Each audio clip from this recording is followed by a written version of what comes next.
राज कपूर। राज कपूर और नूतन स्टारर एक फिल्म है, फिल्म का नाम है दिल ही तो है। इस फिल्म को डायरेक्ट किया था पीएल संतोषी ने। पीएल संतोषी राजकुमार संतोषी के पिताजी थे और उन्होंने इस फिल्म को डायरेक्ट किया था। ब्लैक एंड व्हाइट फिल्म है, तो आई एम श्योर 1965 के पहले रिलीज हुई होगी, क्योंकि 1965 के बाद मोस्ट ऑफ द बड़ी फिल्में जो बनी, राइट, स्पेशली राज कपूर की या बाकी हीरोज की, वो कलर्ड फिल्में थी। ये फिल्म दिल ही तो है, ये film black and white film थी। आई एम श्योर ये 1965 के पहले रिलीज हुई होगी। इस फिल्म के सारे गाने ब्लॉकबस्टर थे। इस फिल्म के सारे गाने ब्लॉकबस्टर थे। फिल्म का एल्बम कंपोज किया था रोशन ने, रोशन लाल नागराथ, जो कि ऋतिक रोशन के दादाजी थे। और फिल्म के गाने लिखे थे साहिर लुधियानवी ने। इस फिल्म के दो गाने बहुत पॉपुलर हैं। इस फिल्म का पूरा एल्बम ब्लॉकबस्टर है, don't get me wrong, but दो गाने बहुत ज्यादा पॉपुलर हैं। उसमें से एक गाना है लागा चुनरी में दाग। इस गाने के नाम पे एक फिल्म भी बनाई थी बाद में आदित्य चोपड़ा ने, starring Rani Mukherjee and Konkona Sen Sharma, लागा चुनरी में दाग। एंड देन एक और गाना है निगाहें मिलाने को जी चाहता है। I just wanted to focus on the other song, निगाहें मिलाने को जी चाहता है, राइट। इस गाने में परफॉर्म किया है नूतन जी ने। नूतन जी हैं इस गाने में, वो परफॉर्म कर रही हैं। सामने प्राण साहब है, प्राण साहब बैठे हैं और प्राण साहब अपनी वो पूरी पर्सनालिटी लेकर के बैठे हुए हैं। प्राण साहब अपनी वो गॉड गिफ्टेड पर्सनालिटी लेकर के बैठे हुए हैं, तो वो तो आपको मोहित कर ही देते हैं। वो तो सिर्फ आपको अपनी पर्सनालिटी से, जिस तरह से वो बैठते हैं, जिस तरह से वो मूव करते हैं, जो उनका फेशियल एक्सप्रेशन है, जो उनका शोल्डर मूवमेंट है, वही आपको मोहित कर देता है। बट इस गाने को परफॉर्म किया है नूतन जी ने, गाने को गाया है आशा भोसले ने, एंड गाने को कोरियोग्राफ किया है बी सोहन लाल ने एंड सरोज खान ने। सरोज खान ने 13 साल में शादी की थी कोरियोग्राफर बी सोहन लाल से, और बी सोहन लाल एंड सरोज खान ने इस गाने को कोरियोग्राफ किया है। एंड ये गाना जो है निगाहें मिलाने को जी चाहता है, it's a semi classical song, right. It's a semi classical song and it's a semi qawwali song as well, right. Semi classical भी है और सेमी कव्वाली भी है। ये गाना मोस्टली डिपेंडेंट है मुद्राओं में, ये गाना मोस्टली डिपेंडेंट है तत्कर में, एंड ये गाना मोस्टली डिपेंडेंट है ग्रेस में, राइट। लुक यार, पर्सनली मुझे ऐसा लगता है कि डांस जो है, right, dance as an art form I think women को ज्यादा सूट करता है as compare to man, right. Man और वुमेन दोनों डांस करते हैं, बहुत एक्सेप्शनल डांसर्स हैं इन मेल, बहुत एक्सेप्शनल डांसर्स हैं in female. But I just personally feel यार कि because of the body structure of females, because of the bone structure of females, I think dance as an art form women को बहुत naturally suit करता है और बहुत ज्यादा अच्छी वुमेन लगती हैं when it comes to dance as compare to man. ये मेरा पर्सनल ओपिनियन है। ये मेरा पर्सनल ओपिनियन है, मैं पूरी तरह से गलत हो सकता हूं, बट ये मेरा पर्सनल ओपिनियन है, राइट। ये वाला जो गाना है, राइट, निगाहें मिलाने को जी चाहता है, जो पहला मुखड़ा है इस गाने का, निगाहें मिलाने को जी चाहता है, उसकी जो कोरियोग्राफी है उसमें आपको सरोज खान का स्टैम्प दिखाई देता है। उसमें आपको सरोज खान का स्टैम्प दिखाई देता है। जैसे ये मुखड़ा आता है, निगाहें मिलाने को जी चाहता है, राइट, तो नूतन जी ऐसे करती हैं। ये उन्होंने ऐसे अपना फेस ढका हुआ है, राइट, और ये हाथ संबोधित करता है पर्दे को, एंड देन इट गोज निगाहें मिलाने को जी चाहता है, राइट। और ये चीज सरोज खान ने जितने भी गाने बाद में कोरियोग्राफ किए, जहां पे निगाहें आती हैं, नजर आता है, अखियां आती है, आंख आती है, वहां पे उन्होंने इसके वेरिएशंस किए, राइट। या तो ऐसे हीरोइन करती है, राइट, या तो ऐसे हीरोइन करती है, या तो ऐसे हीरोइन करती है, या तो ऐसे हीरोइन करती है, राइट। इसके बहुत सारे वेरिएशंस आपको सरोज खान के गाने में बाद में देखने को मिलते हैं। सरोज खान की तो खैर जोड़ी जमी थी माधुरी दीक्षित के बाद, माधुरी दीक्षित के साथ, तो माधुरी दीक्षित के साथ ये वेरिएशन आपको देखने को मिलता है, श्रीदेवी के साथ, जूही चावला के साथ, रवीना टंडन के साथ, करिश्मा कपूर के साथ, you name it, you name it. गाना भी जो शुरू होता है निगाहें मिलाने को जी चाहता है, राइट, इस तरह से जो नूतन जी करती हैं, निगाहें मिलाने को जी चाहता है, राइट, वही चीज आपको कैप्चर कर लेती है एज एन ऑडियंस। आप वहीं पे सेल हो जाते हो कि हाँ यार, she is the best, this heroine is the best for this song, आप वहीं पे मोहित हो जाते हो। आप वहीं पे मोहित हो जाते हो, और पूरा गाना डिपेंडेंट है इनोसेंट एक्सप्रेशंस में एंड एरोगेंट एक्सप्रेशंस में, राइट। ये इनोसेंस और ये एरोगेंस, इनोसेंस और एरोगेंस का ये जो बैलेंस बना रहता है, इनोसेंस वाले एक्सप्रेशंस और एरोगेंस वाले एक्सप्रेशंस, ये इस गाने की नैया पार कर देते हैं। ये इस गाने की नैया पार कर देते हैं। जैसे ही आगे बढ़ता है गाना, निगाहें मिलाने को जी चाहता है, एंड देन इट गोज दिनों जहां लुटाने को जी चाहता है, निगाहें मिलाने को जी चाहता है, वहां पे इनोसेंस की बात हो रही है तो इनोसेंस वाले एक्सप्रेशंस, एंड देन दिलों जहां लुटाने को जी चाहता है, वहां पे थोड़े एरोगेंट वाले एक्सप्रेशंस। और ये चीज आपको मंत्रमुग्ध कर देती है as an audience when you watch it. ये चीज आपको मंत्रमुग्ध कर देती है as an audience when you watch it. गाना जब आगे बढ़ता है, किसी के मनाने में लज्जत वो पाई, किसी के मनाने में लज्जत वो पाई, अगेन इनोसेंट एक्सप्रेशंस, वहां पे इनोसेंट एक्सप्रेशंस, एंड देन किसी के मनाने में लज्जत वो पाई कि फिर रूठ जाने को जी चाहता है, एंड देन अगेन यहाँ पे एरोगेंट वाले एक्सप्रेशंस, हल्का सा इतराने वाले एक्सप्रेशंस, राइट। और वो चीज आपको मोहित करते चली जाती है, वो चीज आपको मोहित करते चली जाती है, एंड देन गाना अगेन आगे बढ़ता है, राइट। जिस घड़ी मेरी निगाहों को तेरी दीद हुई, अगेन जिस घड़ी मेरी निगाहों को तेरी दीद हुई, दीद का मतलब हम सब जानते हैं, right. Seeing someone with love, किसी को हम प्यार से देखते हैं उसको उर्दू में दीद कहा जाता है। जिस घड़ी मेरी निगाहों को तेरी दीद हुई, वहां पे अगेन इनोसेंस वाले एक्सप्रेशंस, एंड देन वो घड़ी मेरे लिए ऐश की तमहीद हुई, वहां पे एरोगेंट एक्सप्रेशंस, इनोसेंस वाले एक्सप्रेशंस दीद में और तमहीद में एरोगेंट वाले एक्सप्रेशंस।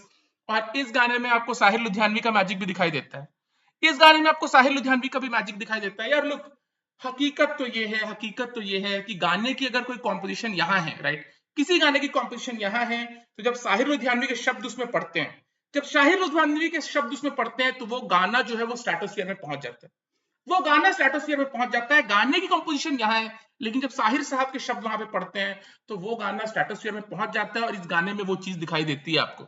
साहिर साहब के तो हर गाने में दिखाई देता है, लेकिन इस गाने में भी दिखाई देता है। आप इस पंक्ति को देखो, इस पंक्ति को देखो, किसी के मनाने में लज्जत वो पाई कि फिर रूठ जाने को जी चाहता है, राइट। किसी के मनाने में लज्जत वो पाई कि फिर रूठ जाने को जी चाहता है। लज्जत का मतलब किसी को नहीं पता, मुझे भी नहीं पता, किसी के बाप को भी नहीं पता कि लज्जत का मतलब क्या होता है, लेकिन हमें यह पता है कि फिर रूठ जाने को जी चाहता है, तो हम जोड़ लेते हैं कि हाँ यार, लज्जत का मतलब भी कुछ बढ़िया ही होता होगा, राइट। लज्जत का मतलब भी कुछ एक फुलफिलिंग सा होता होगा कि फिर रूठ जाने को जी चाहता है, and that captures you as a viewer, right. Again ये वाली जो चीज है, राइट, जिस घड़ी मेरी निगाहों को तेरी दीद हुई, दीद का मतलब सबको पता है, वो घड़ी मेरे लिए ऐश की तमहीद हुई।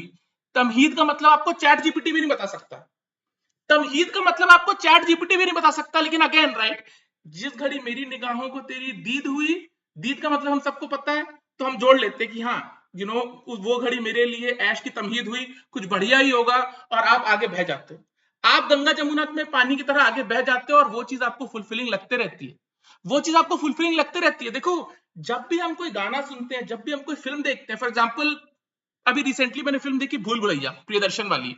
जब पहली बार मैंने भूल भुलैया देखी थी, तब मेरे को नहीं पता था कि मेरे को उस फिल्म में क्या पसंद है। जब आप एक फिल्म देखते हो, जब आप एक गाना सुनते हो, आपको पता भी नहीं होता कि आपको क्या अच्छा लग रहा है। पहली बार में आपको नहीं पता होता कि आपको क्या अच्छा लग रहा है, दूसरी बार में आपको नहीं पता होता कि आपको क्या अच्छा लग रहा है। जब बार बार आप उस चीज को रिविजिट करते हो, तब आपको समझ में आता है यार कि ये फला फला फला चीजें मेरे ऊपर इंपैक्ट क्रिएट कर रही हैं, ये फला फला फला चीजें मेरे अंदर से इमोशनल रिस्पॉन्स निकाल रही हैं, राइट। और वो फला फला चीजें क्या है इस गाने में, राइट। निगाहें मिलाने को जी चाहता है, यही तो चीजें हैं।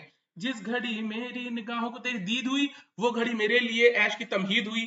ये वो पंक्तियां हैं जो आप जानते नहीं हो, लेकिन सबकॉन्शियसली आपको इफेक्ट करती हैं और आपके अंदर से एक इमोशनल रिस्पॉन्स निकालती हैं। सबकॉन्शियसली आपके अंदर से एक इमोशनल रिस्पॉन्स निकालती है, राइट। किसी के मनाने में लज्जत वो पाई कि फिर रूठ जाने को जी चाहता है, ये चीजें आपका इमोशनल रिस्पॉन्स निकालती हैं, ये चीजें आपका इमोशनल रिस्पॉन्स निकालती है। और वो मैजिक था यार साहिर लुधियानवी में, वो मैजिक था साहिर लुधियानवी में। आप साहिर लुधियानवी का कोई भी गाना उठा लो, वहां पे आपको ये चीजें दिखाई देती हैं। आप साहिर लुधियानवी का कोई भी गाना उठा लो, आपको वहां पे ये चीजें दिखाई देती हैं। And the choreography of this song, the choreography of this song, जो मुद्राएं हैं, जो हैंड जेस्चर्स हैं, जो तक्कर है, जो फुट मूवमेंट है, दैट्स एक्सेप्शनल, दैट्स एक्सेप्शनल। ये जो मैंने आपको बताया, राइट, निगाहें मिलाने को जी चाहता है, ये पहला मुखड़ा, और अंत में जब ये पंक्ति आती है, निगाहें मिलाने को जी चाहता है, नूतन जी बैठी हुई हैं, उनके पीछे बाकी जो डांसर्स हैं, जिनको बैकग्राउंड डांसर्स कहा जाता है, I don't like the word background dancers, but पीछे जो बैठी हुई है बाकी उनके साथ डांस करने वाली, वो सब पलथी मार के जमीन पे बैठी हुई हैं।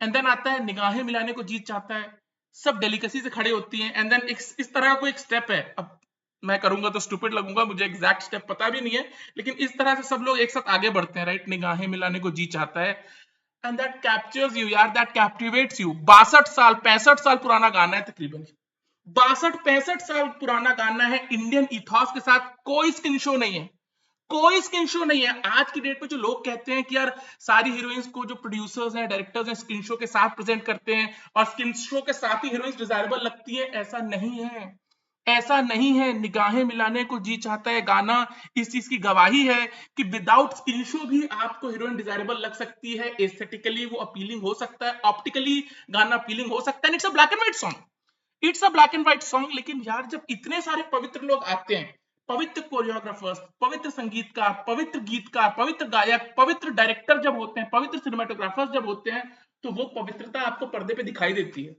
वो पवित्रता आपको पर्दे पे दिखाई देती है और वो आपको कैप्चर करती है यार, वो चीज आपको कैप्चर करती ही करती है, राइट। वहां पे एक मोमेंट भी आता है जहां पे प्राण साहब बैठे हुए हैं किसी के साथ, चारपाई पे, और प्राण साहब नूतन जी का परफॉर्मेंस देख करके, ये जो इनोसेंट वाले एक्सप्रेशन है और ये जो एरोगेंट वाले एक्सप्रेशन है, इसको देख करके प्राण साहब इतना फूले नहीं समा रहे हैं कि वो अपने साथ बाजू बैठे वाले का पैर पकड़ने लगते हैं कि थैंक यू कि आप मुझे यहाँ लेकर के आए, राइट। वो उनको थैंक करते हैं, उनका पैर पकड़ते हैं कि थैंक यू आप मुझे यहाँ पर लेकर के आए। और जितना फुलफिलिंग वो फील कर रहे हैं प्राण साहब, उतना ही फुलफिलिंग ऑडियंस फील करती है इस परफॉर्मेंस को देख करके, इस मैजिक को देख करके, राइट। और ये चीज है। और 36 तोपों की सलामी यार, 36 तोपों की सलामी साहिर लुधियानवी को, रोशन लाल नगरात को, जिन्होंने ये मैजिक कंपोज किया, जिन्होंने इस मैजिक को क्रिएट किया, राइट। साहिर लुधियानवी का ऑफकोर्स शब्द है, रोशन लाल नगरात की कॉम्पोजिशन है, आशा भोसले ने गाने को गाया है, आशा भोसले ने गाने को गाया है, 60 65 70 साल पुराना गाना, आई डोंट इवन नो।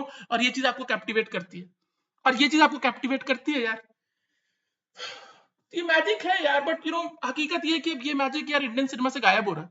ये मैजिक अब इंडियन सिनेमा से गायब हो रहा है। इंडियन इथॉस के साथ अब फिल्में नहीं बनती, इंडियन इथॉस के साथ फिल्में नहीं बनती। इंडियन इथॉस के साथ जो सो कॉल्ड फिल्में बनती हैं, वहां पे बस यही है कि हीरो विलन को ढा रहा है, हीरो विलन को ढा रहा है, बस वही इंडियन इथॉस है। आप संजय लीला भंसाली के अलावा कोई फिल्म मेकर नहीं ढूंढ सकते जो इंडियन इथॉस के साथ फिल्म्स बना रहा है। There is no one, there is absolutely no one, right. Ashutosh Gowariker थे जिन्होंने लगान बनाई थी इंडियन इथॉस के साथ, देन स्वदेश, देन जोधा अकबर, देन खेले हम जी जान से, मोहन जोदड़ो, पानीपत। वो कुछ में कामयाब हुए, कुछ में नाकामयाब हुए, but Ashutosh Gowariker was the guy यार, जो इंडियन इथॉस के साथ लगातार फिल्म्स बना रहे थे अलोंग विद संजय लीला भंसाली। लेकिन और कौन है संजय लीला भंसाली के बाद आज की जनरेशन का कौन सा लड़का है जो इंडियन इथॉस के साथ फिल्म्स बना रहा है? There is no one, there is absolutely no one. और इसके मल्टीपल रीजंस है, इसके मल्टीपल रीजंस है यार। डिमांड भी नहीं है, ऑडियंसेस में डिमांड भी नहीं है, और डिमांड नहीं है तो सप्लाई भी नहीं है भाई। जब डिमांड नहीं है तो सप्लाई भी नहीं है, राइट। और ये चीज मुश्किल भी है, निगाहें मिलाने को जी चाहता है, उसको कंपोज करना, वैसे शब्द लिखना, उस तरह का विजुअल्स रखना, उस तरह की कोरियोग्राफी रखना, वो मुश्किल भी है।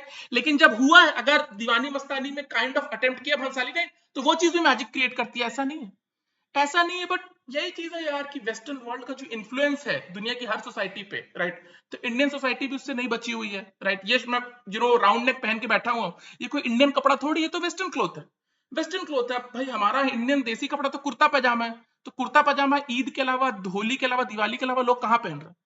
लोग नहीं पहन रहे हैं, और वो वेस्टर्न वर्ल्ड का इन्फ्लुएंस तो है ही है, राइट। फिल्मों में आपको जीन्स और शर्ट और बीच पे गाने और हेलीकॉप्टर पे गाने और सैंडस्टोन्स के ऊपर गाने और ये सारी चीजें देखने को मिलती हैं।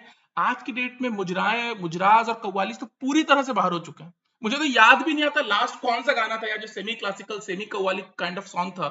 सोचना पड़ेगा, गूगल करना पड़ेगा मुझे, टॉप द माइंड मुझे याद भी नहीं, टॉप ऑफ द माइंड तो मुझे याद भी नहीं है, जबकि पहले हुआ करते थे, राइट। अमर अकबर एंथोनी में वो कव्वाली, पर्दा है पर्दा, राइट। ये चीज है। रोशन लाल नगरात और साहिर लुधियानवी ने एक और कव्वाली क्रिएट की थी, राइट, ना तो कारवा की तलाश है, राइट। भारत भूषण मधुबाला वाली कव्वाली, ना तो कारवा की तलाश है, राइट। ये कव्वाली नहीं है निगाहें मिलाने को जी चाहता है, बट आई एम सेइंग कि semi classical kind of song, semi qawwali kind of a song, और इंडियन इथॉस के साथ जो गाना है, इनोसेंट एक्सप्रेशंस, एरोगेंट एक्सप्रेशंस, जो कोरियोग्राफी है, जो मुद्राएं हैं, जो तत्कर है, जो फेशियल एक्सप्रेशंस हैं, जो ग्रेस है, वो आपको कैप्चर करता चला जाता है, वो आपको कैप्चर करता चला जाता है यार। अब हकीकत तो ये है यार कि गलत हम हैं यार जो ये सोचते हैं कि ऐसे और गाने बने और ऐसे और कोरियोग्राफी हो और ऐसे और शब्द आए, ऐसे और कॉम्पोजिशन आए, क्योंकि मार्केट में डिमांड नहीं है यार। डिमांड नहीं है तो सप्लाई कहां से होगी? जब डिमांड ही नहीं है तो सप्लाई कहां से होगी, राइट। एंड आप सोच के देखो, उस वक्त जब लोगों ने इस फिल्म को थिएटर में देखा होगा, दिल ही तो है, राइट, 8 आने 4 आने 2 आने में टिकट्स बिकते थे, 8 आने 4 आने 2 आने में टिकट्स बिकते थे। और ये जो गाना है लागा चुनरी में दाग जो इस फिल्म का है, एंड देन निगाहें मिलाने को जी चाहता है जो इस फिल्म का गाना है, ये प्राइसलेस गाने हैं, राइट। 2 आने में 8 आने में चवन्नी में लोगों ने फिल्म देखी, प्राइसलेस आर्ट इन्होंने महसूस किया, और आज तो ये आर्ट इंटरनेट पे फ्री में अवेलेबल है। ऐसे आर्टिस्ट थे एक दौर में हिंदुस्तान में, ऐसे आर्टिस्ट थे, और अब ऐसे आर्टिस्ट शायद होंगे भी नहीं। I hope I am wrong, I hope I am wrong, but अब ऐसे आर्टिस्ट होंगे भी नहीं, अब ऐसे आर्टिस्ट होंगे भी नहीं, राइट। पीएल संतोषी उन्होंने डायरेक्ट किया, राजकुमार संतोषी के पिताजी, और नूतन ने परफॉर्म किया। नूतन अगेन तनुजा जी की बहन थी, सगी बहन, राइट। तनुजा कौन है? काजोल की मदर, काजोल देवगन की मदर तनुजा जी तनुजा जी की सगी बहन नूतन जी के बेटे मोहिनीश बहल की बेटी है प्रनूतन बहल भी बहुत टैलेंटेड है। प्रनूतन बहल भी बहुत टैलेंटेड है, बट वही है, बॉलीवुड में इस वक्त उनकी वैल्यू नहीं है प्रनूतन जी की, तो ये है। बट जैसा कि मैंने कहा यार, 36 तोपों की सलामी उन लोगों को जिन्होंने इस गाने को कंपोज किया, क्रिएट किया, परफॉर्म किया, कोरियोग्राफ किया, शूट किया, राइट। 36 तोपों की सलामी उन लोगों को इस तरह के मैजिक को पुल ऑफ करने के लिए। और ये प्राइसलेस आर्ट आज की डेट में इंटरनेट पे फ्री में अवेलेबल है, राइट। चलो, बाय।